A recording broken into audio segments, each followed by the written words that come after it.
Hi everyone, welcome to this week's episode of No Such Thing as a Fish, where we were joined by the history guy himself, Mr. Dan Snow. If you are a person in the UK who likes to watch history documentaries, you will know all about Dan. If you are a podcast fan, you may well know his podcast History Hit, which is an absolutely brilliant history podcast that both myself and Anna and Dan have recently appeared on. So do look for his podcast and listen to our episodes and indeed all of the episodes of that brilliant show. Actually, while you're on the podcast app of your choice, why not find mine and Anna's new podcast? It's called Quite a Good Sport, and I'll tell you some more about that in a minute, because I should also say we're going on tour. The tour, which we booked so many months ago and felt like it was so far in the future, is just around the corner. If you live in Edinburgh, that will be our first date, and we'll be playing there on the 14th of August 2024. You can see a live podcast recording, including all the bits that I normally cut out because we can't possibly broadcast them. It will all be there in Edinburgh. I really hope you can make it. We love doing these shows and we love meeting everyone afterwards. If you live in Bristol, Dublin, Glasgow, Newcastle, Cardiff, London or Manchester, or the environs of those cities, then do go to nosuchthingasafish.com/live and find out how to get tickets for the shows that are near you. Anyway, just quickly back to that new podcast of mine and Anna's. What I think I'll do, rather than explaining what happens, I'm going to put a little teaser at the end of this week's episode. So once the show's finished, if you listen on for another minute or so, you'll get a really good idea of the show. It's basically me and Anna speaking to Olympians and then trying out the sport ourselves. So in the latest episode, we speak to a couple of Team GB's rowers, and then we get on the Thames and see which of her and I is the best at rowing. I really think you'll enjoy it. It would mean the world to us if you could click follow on your podcast app of choice. It would mean even more if you could find the time to listen, and it would mean more still if you actually managed to give us a review. Anyway, stay tuned for the little teaser of Quite a Good Sport. Go to nosuchthingasafish.com/live for details of our tour, and sit back, relax, and enjoy our latest episode with the history guy, Dan Snow. On with the podcast.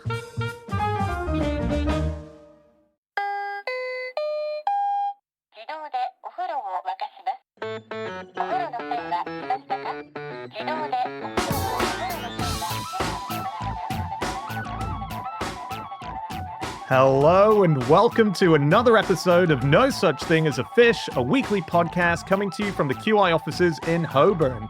My name is Dan Schreiber. I'm sitting here with Anna Toshinsky, James Harkin, and Dan Snow. And once again, we have gathered round the microphones with our 4 favorite facts from the last 7 days. And in no particular order, here we go. Starting with fact number 1, that is Dan. When Captain Scott, the infamous British expedition leader, got to the South Pole, he saw in the distance a little flag fluttering and his heart sank. And then he saw a tent. And inside that tent, there was a letter. And that letter was addressed very neatly to King Haakon of Norway. It was a letter from an explorer, Roald Amundsen, who'd arrived at the South Pole a month before Scott, breaking the record, the first human being to reach South Pole. And he'd left a little tent and a letter saying, "Hey, Scott, would you mind posting this to the king just to tell him I got here?" I mean, shade thrown. That's great. It's a great prank, except it's one of those pranks that have gone wrong because he would have been back at home and they went, he died. He's going, oh my God, someone, don't find the letter. Don't find my cheeky prank. You're so right. I read one theory, right, that the reason that he put the letter there is to prove that he got there. Because let's say he gets down there and he writes a letter and says, I got to the South Pole, and then he gives it to the king. Well, it's just his word against anyone else's. But if he puts a letter there and Scott picks it up and takes it back, then that's evidence because it's another person who's seen where this letter got to. You're right. Yeah, you got to leave something. I don't know. I think that's his excuse when he gets to Dan Schreiber, Scott's dead now news. No, there's a really serious context to it. I just love the fact there's those pictures of it. And it's just the Antarctic Atlantic is a featureless, white, icy football field. And so they could have taken that picture anywhere. And so, yeah, you're right. I guess you are right. You've got to leave something there. And also, Scott literally slept there and then started off the next day. It is the most extraordinary box-ticking exercise. You know what? I did that when I went to Bangladesh because I tried to go to as many countries as I can. and I stopped over in Bangladesh, slept there one night, and then left. But I count it as going there. The airport hotel? Yeah. I'm not sure that counts. What? Yeah. Of course it does. It's kind of like think touring, that's- isn't it? I watched a Celine Dion documentary recently, and she says Obviously. exactly that. She says, I've been around the world, I've been everywhere in the world, but I've never seen anywhere. Because she was in and Wow. out. Yeah, it's very... She is the Captain Scott of the pop world, isn't She she? is, right? Yeah. I really thought you were going to say I watched Celine Dion documentary and I was able to tick off my 100th Celine Dion documentary. I only watched a second. Yeah, still counts. Yeah. The other thing, we in Britain talk about Scott a lot, obviously, and we ignore Amundsen, by the way, who didn't just get to the South Pole first. He's an absolute legend. Yeah. He was the first man through the Northwest Passage and the first person to get to the North Pole as well, Yeah. albeit in an airship. Absolutely. Does that count? That's the thing. Because it was the 1920s, wasn't it? Yeah. He decided to fly over the North Pole. Do we count that? I think it counts. Okay. Well, I think it counts. If I've been to Bangladesh, then I think that counts. Oh. But also, didn't he was going to walk to the North Pole, and then he got news that Peary had allegedly done the same, and then that was when he decided to go to the South Pole. Is that right? I think so. There was a failed expedition to get to the North Pole for sure. I'm not Yeah. sure why he turned around. That's a hell of a turnaround in terms of distance. That's... Well, I believe that's the case, and I believe all of the people who were on the ship thought they were going to the North Pole. Really? And then they started going down, down, down, and they stopped off at Funchal, which is in, where is that? Portugal, I think. Yeah, one of the islands off Portugal. Yeah. And they kind of then said to the crew, they said, okay, by the way, we're not going to the North Pole after all, we're going to the South Pole. And it is a dick move, much like the letter. And yeah, he was a legend. I like him, but he was a cheeky legend. I mean, he really did do that because he'd been told to go to the North Pole, but he just wanted to be the first somewhere. Oh, yeah. So as James says, thought someone else had got there and turned around his boat just to beat Scott. And the thing was, and again, this could be Lady Duff protest too much after the event, but Scott insisted he was never racing. Oh, I know. Brilliant, isn't it? It's so good. He was there for a scientific expedition. Sure. He wrote in a letter, oh, God, I've heard Amundsen is trying to get there before me. That's fine. He probably will. You know, he's got dogs. I've got horses. He'll go faster. I'm not interested in that. So Cut to picture of Scott trampling the weak, hurdling the dead, flogging his men ever further south. Yeah. I read a history once of Amundsen. It said the trip to the South Pole was smooth and uneventful. I was like, Wow. Well, slap in don't the bother face. reading on. And when they got back, they'd put on weight. British expeditions anywhere, be it desert, rainforest, Arctic, and high latitude, the lads arrive back, a shadow of them former selves. They've eaten each other, broken. These Norwegians get back. Many of their dogs are still alive, and they decide, all right, lads, here we are. We're actually ahead of schedule as well. I mean, it's too cruel. But the thing of saying, does it count? Because it was done by plane. That's a thing that Amundsen had his whole life after that trip, right? People didn't accept, particularly the British. Asterisk. Yeah, it's like, you didn't do this. You didn't. You had skis. You did it the improper way. When he got back, he was at a dinner at the Royal Geographical Society. This is in 1912, and the president, Lord Curzon, offered a toast, but not to him, but to the dog team. Because he was like, they're the ones who got Really? there. And also, he did eat a few of his dogs. Oh, yeah. Didn't he? Yeah, So right. I think that's, Yeah. If I'm going to die, that's fine. I'm eating my dogs first. Oh, yeah. Anna, I'd eat you. Like, it's like... That was okay. Didn't have to escalated. specify. Escalated quickly. Dan, why did you come back a lot heavier than when you left? And with none of your friends? You've only been to Exeter. Yeah, one-man podcast from now on. No such thing as a fish. The dogs, to be fair, were mobile food storage unit. I mean, they were meant to be eaten and then fed, it's a bit grim, and then fed to each other and then fed to the humans. Literally dog eat dog, wasn't it? Wowee. I think that trip, it also, as well as being uneventful, just sounded quite fun. Like, they was reading about it. They did things like guess the temperature contests. Well, this is not the trek to the pole, is it? This is when they were overwintering. So I think a lot of people don't focus on that bit. And when they were overwintering, they're in a hut. There were lots more of them, not just the guys who then trekked to the pole.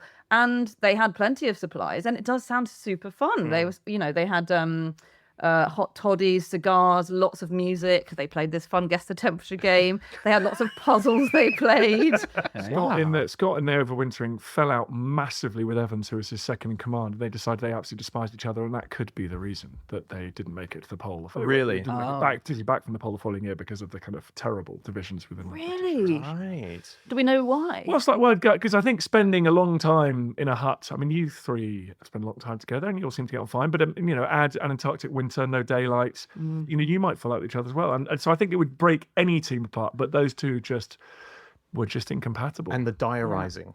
A lot of dialogue. Because you would look at Scott going, what are you writing? What are you writing? That's whenever Andy's on his laptop, you're always like that, too, Yeah. aren't you? What are you writing? What are you writing? I'll eat you. Are you bitching about me? Are you bitching about me in there? I can't help anyone who has a diary that I've ever met. I hate it. Really? They're writing about you. Yeah, Don't- I get paranoid. You are not the main character. You wish they're writing about you. Had some sushi, went home, didn't do much else. That's what's pissing me off. I'm not being written about. Didn't see Dan today. That was a shame. Hopefully tomorrow. But yeah, it's why That's so whenever funny. they send people to space or on these long expeditions, they often look for the most boring characters possible who don't want to talk, who have zero like anger temperament. They're just like Tim Peake is such a pleasant man. We met Tim Peake. Yeah, pleasant, not boring. I noticed you've switched. Yes. Specifically. I think Dan Schreiber, is that the application for the European Space Agency I see lying in the bin there with a rejected stamp on it? Yeah, apparently they only say it's super boring, guys. It's interesting. Oh my god. Well, Amundsen was not boring at all. I would say he was a character. Yeah? In fact, I think he started his journey to the Northwest Passage at midnight because he had to escape gambling debts. I think. Really? When he sailed the boat off because the people that he owed were threatening to like impound his boat. But it is funny, we talk about this heroic age of exploration. I mean, so many of them were absolute clowns and charm. I mean, Shackleton was astonishing in a crisis, but also he needed to be because he was prone to getting in crises the whole time. So Right. you'd best be an absolute legend when everything goes wrong because you're going to make everything go wrong. So he would leave with sort of creditors running along the quayside, roaring at him, and sort of also cuckolded husbands shaking their fists. I mean, it's complete chaos, shoreside. Wow. But he was good leading guys on the ice. I guess they're different skills. And Yeah. he was the next person to try, wasn't he, after Scott Adams? So brilliantly, so he went, he had a nervous breakdown and then went, you know what, actually it was never about getting to the South Pole. It was never about that. It's actually the greatest prize is crossing the continent from one side to the other via the South Pole. So he managed to flog this to a bunch of old heiresses, widowed heiresses, who then gave him money for his famous expedition to the Trans-Antarctic expedition, which did not set foot on the mainland, but led to his eternal heroism because in getting them out of the mess he'd got them into, he obviously won great acclaim and was brilliant. But so that was his big scheme was, it's not about the South Pole, lads. No. But what I find kind of interesting is Scott and Amundsen got there, you think, right? So, and then Shackleton sort of said he was going to do his thing, but actually no one else really bothered. Yeah, for it ages, took a while. didn't they? Took a while. They're Why like, would well, you? someone's done it now. But in a way, Yeah, it's why, done, in a way, right? why would you? Yeah. In fact, wasn't the next person to get there, or was it the North Pole? Edmund Hillary went to one of them. Hillary was the next person to walk to the South Pole. He was the There next person to walk to the South Pole, flew. wasn't he? Yeah, there was a guy called George Dufek who flew there, and this was in 1956. And they interviewed him on the ice, so they actually had a video camera there. Apart from they didn't have any of the images because the film froze solid. Oh, no. as they did it. Oh, So really? they took it home, tried to develop it. Actually, it was frozen, so they got no images. Guys, that'd be a great episode for you guys. Pictures that we know were taken and then didn't make it. Yeah. That got ruined, Yeah. the famous D-Day shots, and I'm like the ones that we have are just a fragment of the ones that he took that day. Yeah. Yeah. And the British beach shots were destroyed on the way back as well. That would be great, wouldn't it? Yeah. Yeah. There's also the photos that are sort of currently sitting held on ice. So Mallory and Irvin. Oh yeah, well that camera. Yeah, that camera is still where's that missing. camera? Kodak have said that they still think, because of the cold Yeah. conditions, that they would be able to develop the that's film crazy. should we ever find the Yeah, camera. but I've had some photos sent to Kodak where I was just facing slightly towards the sun and they couldn't develop those. So. Yeah, that's true. Yeah. Oh my god.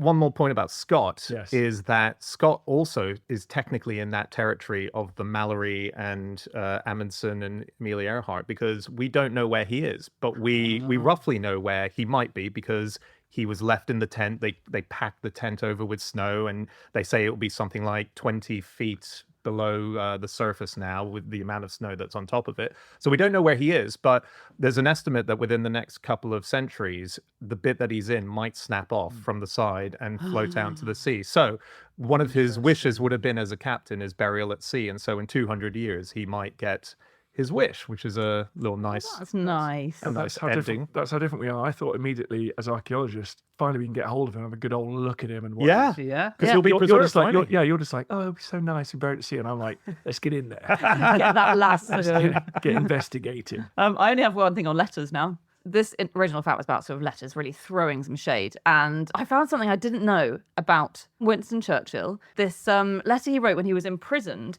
in the Boer War, so 1899, and he's been taken as a prisoner of war. He was only 25 years old, and him and two much older guys in the prison decided they were going to escape. They hatched this really elaborate plan, and they didn't really want Churchill with them because he was a bit famous. He was a massive loudmouth, and he was quite overweight and not very fit. And he couldn't speak Dutch or Afrikaans or Zulu, and they could. Got it. Anyway, Churchill was like, I'm going to tag along. And then he just went off on his own and did it on a night that they didn't want to escape. Jumped over the prison walls. Had no plan, no maps, couldn't speak any languages. Somehow stumbled into another British guy who rescued him. A classic Churchill, always falling into the lap of luck. But the letter he left behind in the prison was so good. He left a letter of apology on his bed to Louis de Souza, who was the Boer Secretary for War. And it just said, I have the honour to inform you that as I do not consider that your government have any right to detain me as a military prisoner, I have decided to escape from your custody. Wow. Regretting I am unable to bid you a more ceremonious or personal farewell, I have the honour to be your most obedient servant, Winston Churchill.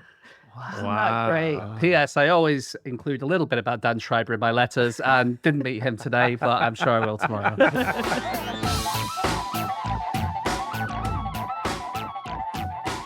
Okay, it is time for fact number 2, and that is Anna. My fact this week is that Eleanor of Aquitaine gave us fireplaces. Nice. Did she? Well, this is my claim, and I'm going to stand by it.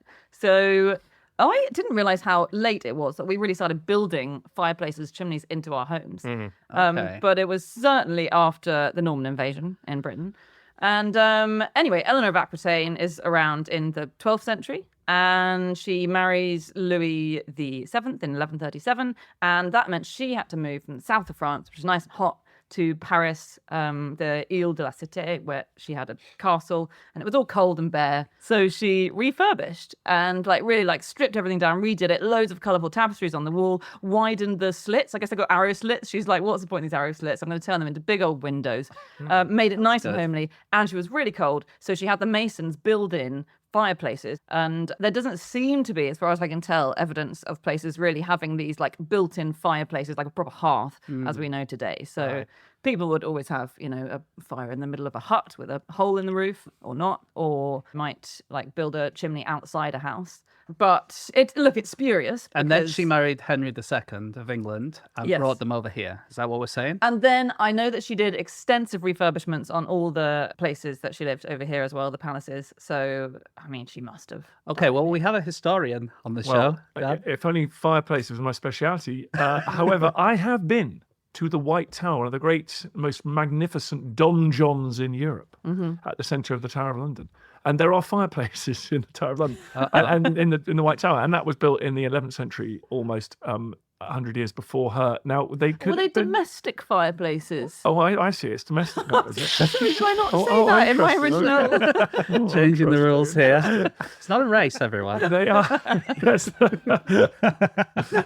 Listen, I think Eleanor of Aquitaine is one of the most exciting and magical figures in our history, and she deserves to be on this podcast. I'm just not sure she deserves to be on for introducing fireplaces. This is it. This is the only Wow. reason we're talking about her. I refuse to Yeah. stray from her introduction End to of segment. fireplaces.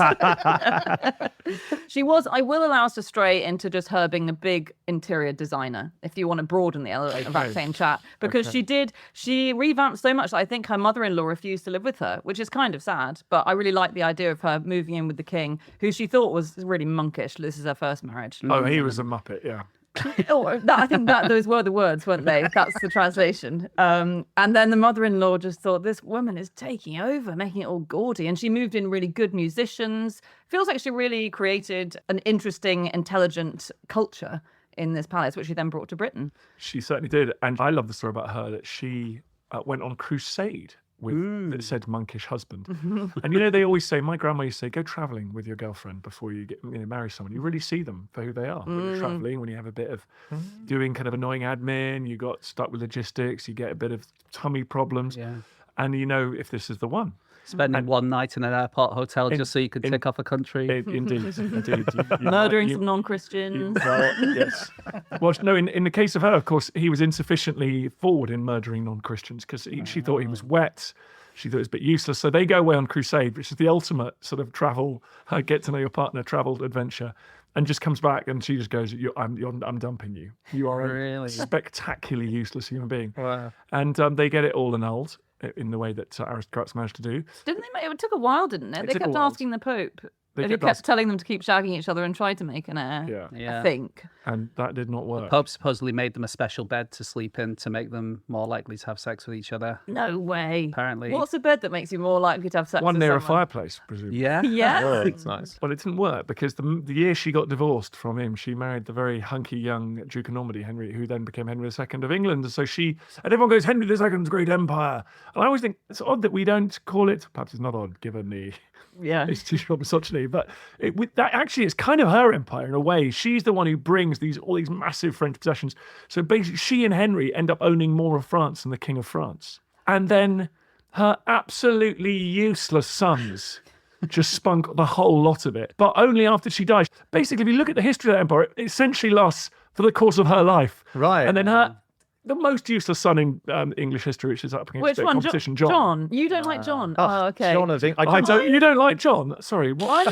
I'm fond of John. What are we talking He gets a about bad rep, doesn't he, Anna? He's here? got. My God. Eleanor of Aquitaine was an extraordinary mother, We've wasn't got a she? John Truther on the podcast. I've always wanted to meet one. Here we are, friends.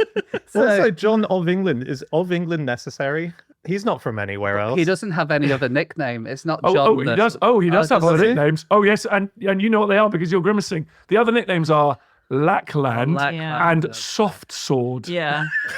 Which basically Yeah. all that means is poor guy didn't inherit any land, and Soft Sword didn't really want to be too fighty. Does it not mean impotent? Oh. I think all the sources seem to say Soft Sword genuinely is about his military cowardice. He lost the empire. When he inherited the throne by possibly starving his nephew to death, he controlled an empire that stretched through much of what is now France, Ireland, and England. And by the time he died, his empire was the East Midlands. It's a nice part of Nice England. part of the world, don't get me wrong, Yeah. nice part of the world. Lucky, I would be very happy to have an empire there. But he just before he died, when he contracted dysentery, he lost the crown jewels while crossing the Wash to said aforementioned East Midlands. So he lost the crown jewels, arrived in the East Midlands, and died. Yeah. And then luckily for that benighted family, his dysentery saved the dynasty because they stuck his son on the throne because he was so young, and they worked out they could just manipulate him. That's a nice mouthful, isn't it? Dysentery saved a dynasty. Yeah. Yeah. The reason I like King John is because we don't mind about owning empires. What we mind is about being good to your mum. And I think a lot of sources, They got on well. they did. And also, well done him, because her favourite was famously Richard the Lionheart, who everyone loves. And Richard the Lionheart dies, and she becomes very fond of John. And actually, I think the only time that he really showed true courage and desire to defeat the opposition is when she was abducted by her grandson, I believe, when she was about 80. And that was when John was like, no way, you're not abducting my mum. And he properly went and defeated him and rescued her. Because was Richard the Lionheart that good? Yeah, I think he was less good than his statue outside the House of Lords deserves. I mean, he didn't show any interest in England. He just was off on crusade. He went on the whole crusades time. and then he got captured, didn't he? I've been to his cave where they kept you? him. Yeah, it's in it's a 20-minute drive from where my family grew up in Austria. Am I right in saying that, or did they? That sounds think it right. was in yeah, Austria. it was down there. Yeah, Dietmans. And they asked for 150,000 silver marks, which was at the time 3 times the annual income of England. And today that would probably be in the trillion. It's about 1.5 trillion, something like that. Maybe around 2 trillion pounds that they asked. So how do you get that money? She basically just had to tax the hell out of the entire country. Eleanor of Aquitaine. Right. See, good mother. Bad leader, maybe. Good mother. Yeah. There's a great quote about King John. It said, he was a very bad man, more cruel than all the others. He lusted after beautiful women, and because of this, he shamed the high men of the land, for which reason he was greatly hated. Whenever he could, he told lies rather than the truth. Yeah, but who wrote this? This wasn't his mate who wrote this, was it? It was possibly not his. Dan mate. Snow. It is, I will agree. I will admit it's an anonymous chronicler, anonymous of Bethune. I didn't realize how fun bitching about historical figures is. I'm having so much fun. Well, welcome to my world. Gossiping about dead people. That's what we do for a living. Well, what do you think then for her second husband? Because he was more fiery, wasn't it? It was like she went from Henry. the monk to the player. Spunk. The Well, monk, yeah, monk spunk, that's better. Henry II, sort of almost the great king of English history. He had his uncle Henry, unimaginatively, and he rebelled against him. Richard rebelled against. So he was very bad at managing his sons. And Well, but they rebelled because Eleanor was very good at managing her sons, right? So Eleanor sort of persuaded all her sons to rebel against him. I'm basically in a grump, a sort of 700-year, 800-year long grump, because if he'd managed to cement that empire, can you imagine what a great country this would be? Oh my God. Stretching from the Pyrenees to Carlisle. Do you think Mbappe could have played for England? Exactly. That's what I'm Oh saying. my God. That'd be good. Right. It'd just be Yes. glorious. And, that's why I often, it's like Henry V didn't wash his goddamn hands, got dysentery and died. It's like, sort it out, Harry, England, twat. Wow. Boil your water before or drinking it, you muppet. For Harry, for Yeah. England, the twat. But also that reminds me of the last best chance we had of this glorious Anglo-French nation, which is the most extraordinary thing when Winston Churchill offered a full union of Britain, UK and France. In 1940, when the French the Germans were overrunning France, desperate to keep particularly their navy and their colonies in the war, Churchill goes, which is always brilliant when the Brexit headbangers are talking about Churchill, he goes, Britain and France, full union, bang, one indissoluble country, let's do it. Let's And do the it. French said no. Was there any possibility that was going to happen? It doesn't feel like it was a likely It historical wasn't likely, but I mean, reality. lots of things aren't likely. Yeah. Getting shot in And the ear isn't very likely. I mean, like the two most consequential presidents of the 20th century, FDR and Reagan. FDR survived at about a 6-foot range. He survived 5 shots being fired at him, which killed the guy next to him and other people around him. But at the height of the Depression, before he'd been, he had his inauguration, so he was president-elect. Imagine. Reagan was killed about 2 months into his first term. No Reagan, no Roosevelt. He was That's- killed. killed. Sorry, He was almost written in almost killed. history. Almost killed. He was by a fragment of the bullet had been a few millimeters. Reagan would have been killed. So the two most consequential presidents of the 20th century had absolutely no right to survive. Unbelievable, Yeah, wow. pure luck. That's this mad journey we're on, folks. Yeah. It's crazy. Something about Eleanor of Aquitaine that is not often said. So, Queen of France, Queen of England. Yeah. Not many people have done the Not double. many people. I think it's the only one. Mary Queen of Scots claimed it controversially. yeah. Sort of could have claimed it. Yeah. Her followers might have claimed it. What do we know about her grandmother? Dangereuse. Oh, Dangereuse. Dangereuse. Yeah, her Who is grandmother's called Dangereuse? Dangereuse. And that's all we know, right? Is there much? Well, she no one wasn't- knows that her was real a name. nickname, I think. Yeah, but no Yeah, one but- knows what her real name was. We think it's Amalberge. Right. But yeah, she was known by everyone as dangerous. So cool. because she was such a player. Seductrix. Yeah. And I didn't know that Eleanor just means other anal. So anal is a name. Sorry. Oh, Sorry. he said So I other think- anal. Yeah, no, I didn't. That would be Eleanal. Right. So I think her mum was called Anal. What is this word you keep saying? So think of how Eleanor's spelt. Yeah. What's Alienor Yeah. is how it's You spelled. knock off the EL and swap around the AE. So Aenor was a name. Okay. And you're called Eleanor if you're the other Anor. So her mum was called Anor or Enor. But now we only have Eleanor. We only have other Anors. Why is the name Anor? Well, I think we've proved that in this podcast. Why have we not got other people called anal? I guess it's not as long a debate as I was expecting. Anor Well, it's one that when you was- write it down, and when you speak it, it becomes clear. I think it's weird not to talk about the courts of love. Oh, okay. Okay. Can we just ask Dan if he believes the courts of love I need to- existed? okay.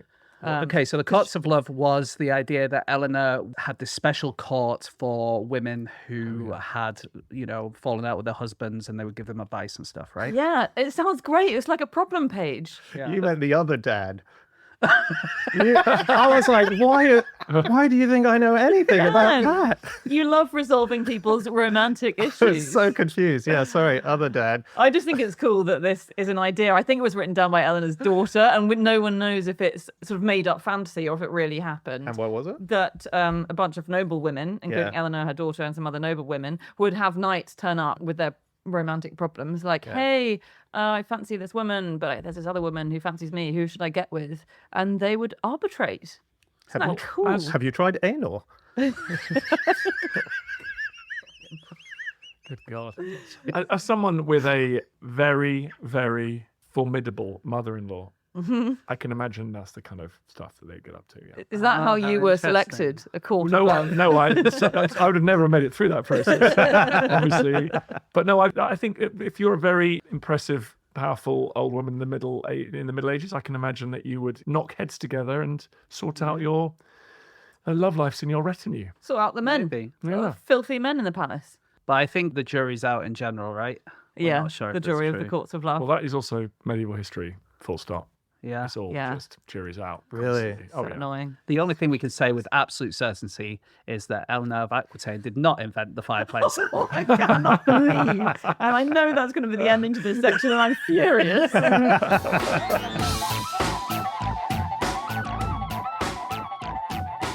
Okay, it is time for fact number 3, and that is James. Okay, my fact this week is that when the Romans defeated barbarian tribes, they would often send them to Britain as punishment. Well, in their faces, because Britain is great. Yeah. Great Britain, exactly. Yeah. I'm looking at Dan in Yeah, case you he's look going at to me, say there's it's a wrong. nervous look. I mean, it's definitely true. We know, for example, there were Syrians. There were cool. There's a thing on Hadrian's Wall about the Euphrates boatmen that were brought up to work on the Tyne. Can you imagine? Oh, my God. And it's also true that the Romans did regard Britain as the end of the goddamn earth. Although there are periods when the emperor was in Britain and it was like it was the heart of the empire. But for long periods, you're probably like, you're going to get sent to the furthest frontier. I can imagine that is true. There's a great line that a poet wrote to Hadrian. He says, I don't want to be Caesar, i.e. the emperor, stroll about among the Britons and endure the Scythian winters. So he's comparing being among the Brits as winter on the Ukrainian steppe. Like that, those are the two worst things that you can imagine as a Roman. But what was it like when they got here? Would it have been nice? Well, I mean, it's much as it is now. yeah. I mean, it's the weather is average. You know, what can I say? I think the truth is that only Romans wrote this history, right, of barbarians. And so we have no idea really what stuff was like. But it does seem the Romans hated it. Caesar was really mean about it himself and said, the Brits are the most ignorant people I've ever conquered. And Cicero said they're the ugliest, most stupid race I ever saw. And there also seems to be, I was going through the sources of what Romans said about Brits. It seems like we were always naked. And A lot that of doesn't make nudity. sense to me because it's freaking cold here. Well, one Roman source says the reason we were naked is because it was so wet. So this one Roman source said most of Britain is marshland because it's flooded by the continual ocean tides. The barbarians usually swim in these swamps or run around in them submerged to the waist.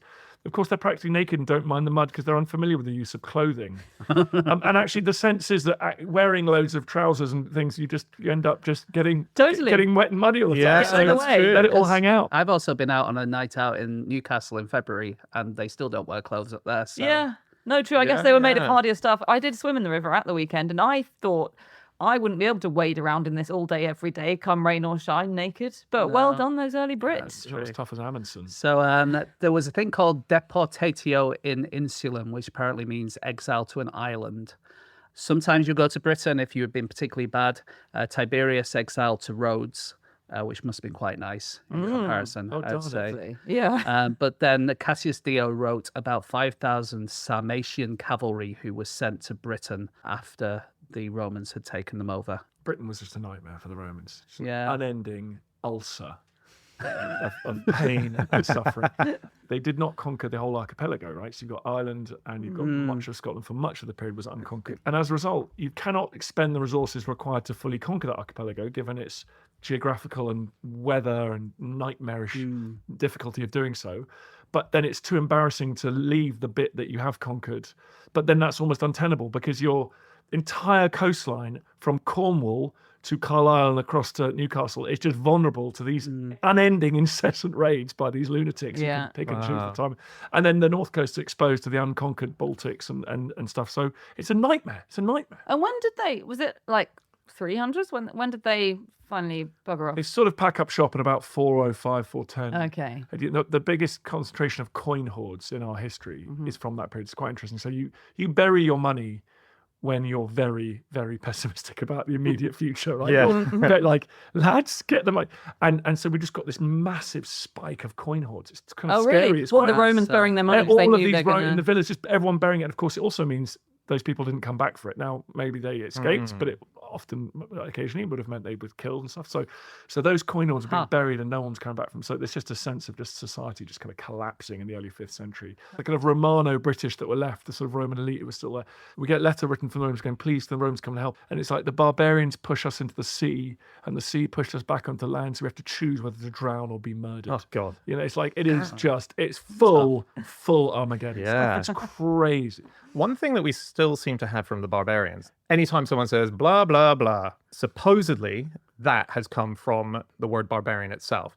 So the word barbarian supposedly comes from ancient Greek, and it was taken. Definitely comes from ancient Greek. Yeah, sorry. Supposedly comes from the fact that when foreigners were speaking and you didn't understand, you would say ba ba ba ba ba ba. yeah. That's what it sounds like to us, and that has evolved to blah blah blah. Yeah, I so think that's anytime, true. so, Blah, yeah. blah, blah, blah, blah. So anytime we say blah blah blah, we're barbarians. Yeah, because it is literally anyone who's not Roman and sort of Greek, isn't it? Yeah. And it covers a lot. The biggest barbarians of them all, the Goths, probably. The Goths. Okay. Yes. Yeah. Because they were like sort of stimulated Gloomy the and fall of Rome. wore Oh yeah. black. Oh sorry, and wore lots of black and were really miserable all Listen the to My time. Chemical Romance. Yeah. Oh yeah. Meet up in Whitby. Yeah. The Goths crossed the Danube, didn't they, in like the 370s? And it seemed to work incredibly well, the Roman policy towards barbarians, for hundreds of years. So people would knock at the door and say, hey, we want to be part of Rome, please. They might be fleeing, other forces or whatever, just want to be part of Rome. We want to be part of Rome. And so they'd be split up, tribes would be split up. They'd have to abandon all loyalty to tribal chieftains, give some of their military to the Romans. And then they were sort of allowed to stay and mind their own business, I think, basically. They messed it up a bit when the Goths came over. I think they let too many over. Then they stopped letting other people. And then All basically... right, Nigel. They didn't have enough food to feed them all. So then they got upset. And then they threw this dinner party. And I think Rome fell because of a cocked up dinner party. Really? Because it was this Roman general, Lupicinus, who realized the Goths were coming over, invited a couple of their leaders. He was getting really drunk with them. He told his men to go and kind of besiege the Goths. And word got back to the dinner party and it all kind of kicked off. Everyone was a bit pissed by then. So Lupicinus was probably a bit loose with his instructions and started killing some of the people who'd come with them. Oh, no. And that was kind of the beginning. And then the Goths got together, fought against him. And that was when the Roman Empire started its very When was that? crumble. That 376, I think. Right. It's catastrophic battle at Adrianople, one of the worst defeats in Roman history, where the Eastern Emperor takes on the Goths. The Western Emperor is coming to help him, but he wants the glory for himself, doesn't he? Mm-hmm. So he attacked too early, just got totally annihilated. And then the Goths just went on this rampage all the way through the Western Empire. But, Right. yeah. I think the only time the Romans really got defeated by barbarians until this period was the Battle of Teutoburg. Oh, yeah. Which I think we mentioned, which was all in this forest. And they basically wanted to take on the Germans. So the Germans attacked the Romans, didn't they, in the forest? And turned out the Romans couldn't hack it, basically, and were absolutely vanquished. I think they killed 10% of their military. And they never tried to go into Germany again, really. And that is basically why we have that division today between Latin languages and German languages. Oh, Yeah, it's one of the most significant defeats. Yeah, Yeah. Augustus Huge. ran around the palace in Rome shouting, "Varus, give me back my legions!" it was one of the worst defeats. But then they did sort of nibble into bits, Jeremy. But effectively, yeah, that policy of just permanent expansion was sort of brought to a halt at that point. Just like that today. That's why we basically have two big language groups in Europe. And that's that hellish. moment. If you ever want to read, if you ever want to depress yourself, read about that. It was a torrential rain in a dark German wood, and the Romans were marching along. And their guide, their German guide, a guy called Arminius, and he sort of disappeared. And it turns out he's actually was guiding them into this terrible trap. He had been a collaborator, but in fact then turned out to be the leader of the resistance. And they're then just ambushed repeatedly. The general commits suicide. I mean, it's just this total annihilation of a once mighty force. I Brutal. can't bring myself to get depressed about something that happened 2,000 years ago. No. There's just enough today, or in the last 100 years, Yeah, no, I let myself get over that, and I think you need to work on it. Okay. God. What's the big one that wakes you up at night? This is very personal. I mean, I have an overactive imagination. At night, I do kind of read about, like, the first emperor of China, Qin Shi Huangdi, the most powerful man in the world, builds China extraordinary dynasty is going to last 1,000 years. Within 3 years, his children and grandchildren are enslaved and murdered in the streets by the coming Han dynasty. And you think, if that can happen to him, it can happen to anybody. It's just terrifying. Are you waiting for history hit to be toppled and your kids attacked by the successor? Indeed. But I just, the horror of somebody, at the peak of their powers, like Croesus, in Lydia, the richest man in the world. Little did he know the fate that was waiting for him. And we can wait for all of us too. And so you feel you might be now at the peak of your powers. You're at the most dangerous moment that's in even your sadder. life. If this is as good as it gets for me, it's a sad indictment of my life.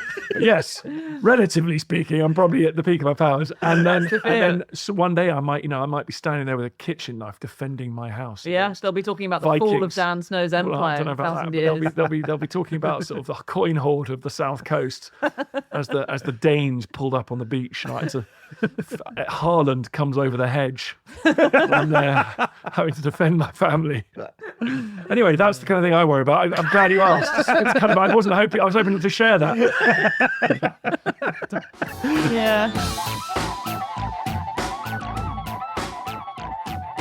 Okay, it is time for our final fact of the show, and that is my fact. My fact this week is that America has a witness protection program for their trees. Oh. Okay. This is a really cool idea, I think. There's a lot of historical spots in America where battles, civil wars would have been fought and so on, and often when the landscape is done of all the debris of whatever happened there, the trees will remain, and they're technically witnesses to history. Yeah. In many cases, these trees might have taken bullets in from the wars, and the bark would have grown over and embedded in these things. So they're actually literally holding history inside of them that we don't yet know about. And so this was an idea that was set up by the chief of the National Park Services, and they decided, let's start designating trees a witness protection, whereby you can't chop them down, you can't harm them. They're archived in the Congress Library and so on, and yeah.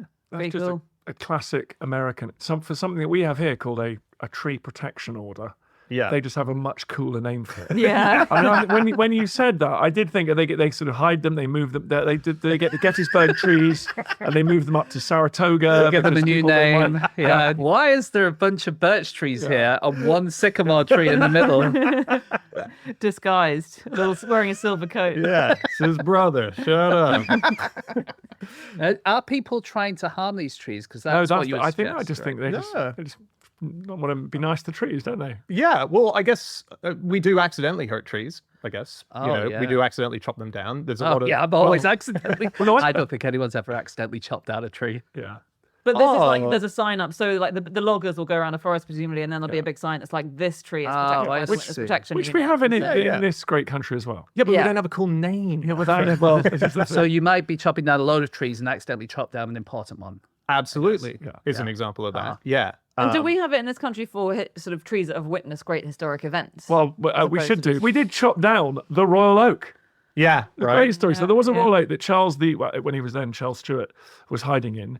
And the parliamentarian forces were rummaging around beneath the canopy, and he died down the story for the rest of his life. Anyway, he then came down, went over to France, and then the Royal Oak he became back as king. Pubs reopened, lots of pubs called the Royal Oak. Sort of it became a meme. And then in the 19th century, lots of people started visiting and like chopping bits off and traipsing across this guy's farm. And this lunatic farmer just chopped the tree down. Zero respect for trees or witnesses to history. Trampling his crops. Trampling his crops. But there is now a daughter or a son of that tree, which was sort of recovered and grown. And then that one was hit by lightning. And Prince Charles, that made him a bit sweaty. So he went and planted another tree. So there's now a grandchild. The main one's looking a bit, it's like it's been hit by lightning. And then the other one's looking quite verdant and fresh. And it's small, it's about 6 foot high. So there's two generations there on that spot. Okay. Whereabouts all is right. it? It's in Shropshire. Really? There's the Newton apple tree, which is both in the garden of where yeah. Newton lived, but they also took a cutting and made a daughter or a son of, They say it's a clone, so I don't know if it means it just is the exact tree. I don't know what that terminology is, but it's growing outside in one of the colleges at Cambridge. And I was reading in Merlin Sheldrake's book. He wrote this incredible book about fungi and how it works in the world. And he said that he wanted to grab some of the apples off it because he was interested in making a cider. And the tour guide said, you are not allowed to take apples off this tree. The apples are here specifically for all the tourists to see them fall to the ground so they can experience gravity as it was first discovered. You're going to be sitting and waiting a long time, aren't you? It's pretty rare you actually see an apple fall off a tree. Pretty cool, though, to see an apple fall off the tree. On windy days, does tourism sort of quadruple? Quick, gather! Get to the tree. I went to a historically important trees child today on the way to work. Did you? Yeah. Oh. Anne Frank, when she was in her hiding spot, she described a horse chestnut tree that was just outside the building. And it was in 2005, they found it was suffering from a fungal disease. And so they decided to take cuttings and they planted it all over the world. And there's one of them in Highbury Fields, just near my house. So nice. And you saw that today? Yeah. That's amazing. On the way in. Has her one's toppled, hasn't it? I think it has. Yeah. Not long ago. Not long ago. There's a tree in Windsor Great Park. There's an oak tree in Windsor Great Park that they think has been there since before the Norman Conquest. So before... That's really cool. Before fireplaces. Before fireplaces. So William the Conqueror would have passed that tree on his way to Frommer's Gate. My God. You see? Then there's yew trees in churchyards are said to be thousands of years old, right? Yes, I think there's one that's claimed to be over 4,000 years old. They're pretty amazing. I've got a friend who eats yew berries, sort of like does wild foraging. And the thing about yew berries is, which people may know, the seed of the yew berry, which is inside the berry, is incredibly poisonous. So he spits the seed out. Absolutely. So I went on a walk with him once, and it was me and another friend and him. And my other friend said, "All right, I'll taste it." Put it in his mouth, chewing around for a while. And my friend said to him, "And you spat the seed out, right?" My poor mate was like, "No, what do you mean? Spit it out." And he just sucks the fruit off. But if you accidentally swallow the seed, you will die. I think we'd like to just say public service to our listeners. Do not eat yew berries. But that's a metaphor for so much of life, isn't it? The sweet, sweet outer layer with the poisonous, death-giving fruit within. Okay, no more of your weird nightmares on this table. I know, I'm going to workshop that. It's interesting that you know about fruit on a yew tree. I've never thought about that because I just think about yew trees as a source of longbows. Oh, yeah. They're sort of stretchy and squashy in exactly the right parts, basically. Right. There was a famous tree, the Sycamore tree in Tolpuddle, where the Tolpuddle Six began and started the Friendly Society of Agricultural Labourers, which eventually led to the beginning of trade unionism and stuff like that. The story is very interesting, but I'm not going to go into it because the interesting thing is that Tolpuddle used to be called Tolpiddle. Yeah, I know. They rebranded, didn't they? They rebranded. It just sounds so crap. Were they embarrassed by Tolpiddle? I think, well, we're not exactly sure why they rebranded, but it seems likely. So there was a River Piddle that went by this town, and the Tolpiddle is named after there. And then in 1934, locals were still calling it Tolpiddle. And a journalist from the Daily Worker went there and said, "Is this Tolpuddle?" And they went, "Oh, nobody around here don't know no such name as Tolpuddle." And it does seem that maybe because it had to be more respectable and because it's such an important place for the trade union movement that they didn't think Tolpiddle was a proper so name they went for with it. Tolpuddle. Maybe. Call it Toll Ocean. Call it Toll Waterfall. Another theory is that Queen Victoria visited and they changed it for her, but we don't really know why. It might have just evolved that way. Okay. You can still go and have a picnic underneath the oak tree at the Vine, the house in Basingstoke, where Henry VIII and Anne Boleyn used to go when they were lovers. No. Still there. It's great. If you want to really condemn a relationship that you have. Well, just think about the tasty fruit with the poisonous Yeah. seed within. Yeah. Does it have like Henry Hart? Yeah, it probably does. Catherine crossed out, Yeah. Jane crossed out. Have you heard of the Sheffield Chainsaw Massacre? Is that the original title?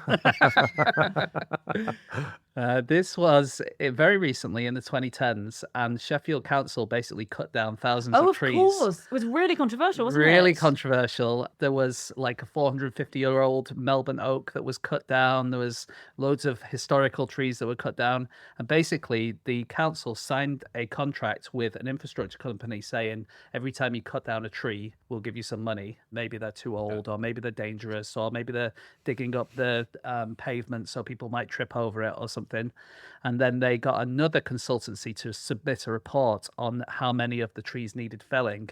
And there was a big mistake in that second report. And so they cut down thousands and thousands of these trees in Sheffield for no reason whatsoever. So it is just gross incompetence. I'm afraid so, yeah. Have they planted some trees? They will replant them, yeah. Wow, that's bad. I hope someone's head was I was on chopped for that. HMS Victory the other day, and they're doing a refurb. It's like Trigger's Broom. They're basically entirely rebuilding it every so often. Where is it? In Portsmouth. And And they are using oak from France because there aren't enough old oak trees. They just go to Sheffield and say, I hear you've got loads of oak, mature oak that you just randomly chop down. So I might have to put them in touch.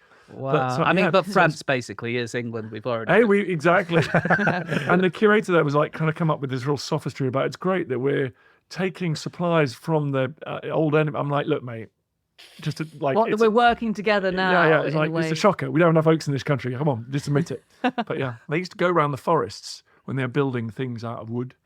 And they would actually find the trees that were the right shape for the bit that they need to build. So if you wanted something called a knee on a ship, which is a sort of vaguely right-angled sort of bracket, you'd just go, that tree's got some, that one's perfect. And you'd go and sort of scribble it out, and then they'd know to chop down that tree. And then the carpenter would be like, we'd have to do much work with that. Oh, that's great. You could just cut that midsection where it's ready. It's so clever, isn't it? That's great. Yeah. So there's all these images in the 18th century of people sort of hanging these weird sort of cutouts on the side of trees to show the shapes that people want. It makes so much sense, doesn't it? And then did they actually, the New Forest was just planted for boats, wasn't it? Or no? A lot of it. Yeah, there was. Yeah, the New Forest. So it's I live there, so my boring New Forest fact. It's not forest does not designate woodland. As right. It's just a legal designation of forest. A royal forest is a piece of ground on which certain different types of law apply. Really? And there is obviously forestry and woodland within there, but lots of it's moor and open ground. And that's true of the word forest. It's not just a new forest. Yeah. Forest kind of means this has this legal meaning. Yeah. That's so interesting. It's weird, isn't it? Yeah. So all the ancient woodland in Britain, tragically, I think, has been cut down. But so a lot of the trees in the New Forest now were planted at various times of national crisis, whether it was by Henry VIII for a navy or the Georgians or the Second World War. Obviously, lots of pines, but to pit props for when they're running out of wood. So yeah, the New Forest does commoning, doesn't it? Oh yeah, we do. Are you a commoner? I'm not a commoner, unfortunately, because my house is outside the cattle grid. Sorry. As I'm often told when I roll about on the common. But yes, so you can put your animals out, which is what most of the country used to be like before the enclosures came. Yes. All these hedges and fields. That's the man. Everyone thinks it's beautiful English scenery. That's an industrial farming landscape. The man enclosed that. Oh no, I'm forced us off anti-enclosure. it. And You so that's anti-hedges? God, I love hedges. I hate we don't mind hedges. We don't mind hedges. That's true. Yeah, so you can still go and you put your pigs out there when the acorns fall. Yes, I think because there are various rights you have, and you have to live in the right house. I'm so sorry that you're outside the castle. What a traumatic episode this has been for Dan. Yeah, I know. Tough Dan's stuff. there with his pigs in his front room going, oh, No, it's just, you've nowhere to keep you've these opened things. up something because my wife is desperate to be a commoner and we have failed. So anyway, I think we need more because house prices in the New Forest have gone up quite a lot. So quite a lot of people are buying these houses that have the right of commoning, Yes. but they are not interested. they're in not getting- real commoners. They're not real commoners. That's right. You're darn right. I'm going to test you on the rights that you'd have as a commoner then. You've got the right of pasture, which, as you said, Yes, is grazing your grazing. ponies, cattle, donkeys. You've got the right of sheep, which is grazing your sheep. I think, Yes. are you allowed to pick up Firewood. sticks or Yeah, something? firewood. Yeah. Firewood, yes. Well, I actually think that they sort of give you firewood because they don't massively want you chopping it down anymore. But yeah, it's called estivers. Yes, Is that right? that's right. Estivers. Yeah, Estivers. The right of turbary. Yes, what's that? Is that Turbots, Oh, I can't like the remember. fish. The right of catching turbots in the Okay, forest. yeah. No, it's the right of cutting turfs for fuel. Yes, it's turf. Yeah. Yes, Turf cutting. Not a good idea nowadays, but yeah. No, you're not supposed to do that anymore, actually. And actually, the right of turning your pigs out is called mast. Is that masts? Yeah, Okay. apparently turning pigs out to Yeah, it's funny that time of year. There's just loads of pigs all over the roads, and Really? it's In autumn? wild. Yeah, it's fun. Oh. Yeah, when And the it's- acorns fall. And what I didn't get is, when the acorns fall, the pigs are supposed to eat them because they're poisonous for the horses. to other stuff. But surely so are the pigs rushing around as a horse goes towards an acorn, a pig zips in underneath them?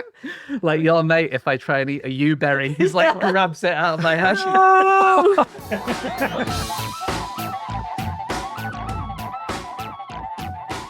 Okay, that's it. That is all of our facts. Thank you so much for listening. If you'd like to get in contact with any of us about the things that we have said over the course of this podcast, we can all be found on various social media accounts.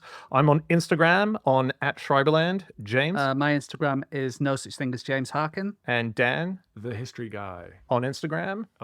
That's just who he is. That's just shout out the history guy. On Twitter, on various platforms. Nice. And Anna, to get us as a group? You can go to @NoSuchThing on Twitter or No Such Thing as a Fish on Instagram, or you can email podcast@qi.com. Yep, or you can go to our website, nosuchthingasafish.com. All of our previous episodes are up there. There's a link to our upcoming tour. Get some tickets for that now, and also join Club Fish, which is our behind-the-scenes area where we post lots of bonus content. Most importantly of all, check out all of Dan's stuff, the History Hit channel, as well as Dan Snow's History Hit show. We've been on it. I did an episode with Dan all about mysteries of history. You, James and Anna, you did a sporting episode recently. Yeah, We did, which was better than Dan's. So That's that one not first. what I've heard from Dan himself. So Okay, not true, let's not talk. true. He didn't say that. He didn't say that. But yeah, do check that out. It's all available wherever you get your podcasts. We will be back again next week. We'll see you then. Goodbye. Welcome to Quite a Good Sport, the very first episode. So what are we talking about today? Well, today we're going to talk about the great sport of rowing. And we're going to speak to Imogen Grant and Eve Stewart, who are two of our Team GB medal hopefuls for Paris. I thought rowing was a stupid sport. It's cold, it's wet, you have to get up really early, you get blisters on your hands and you can't see where you're going. We are going to be chucking in a few interesting facts that we've learned along the way. Because Adolf Hitler was seething from the stands in the despotic way that he does. Our moustache twitching away. And we will be trying our hand on the River Thames to see which of you and I is going to be the greatest rower. Okay, we're ready to do the first time trial. Ready, go! This is a pretty steady start from Anna. Now she's really getting her rhythm. We're actually going at a proper pace. And we're approaching the finish line, the red boy. Who will be victorious? The only way to find out is to listen to episode 1 of Quite a Good Sport.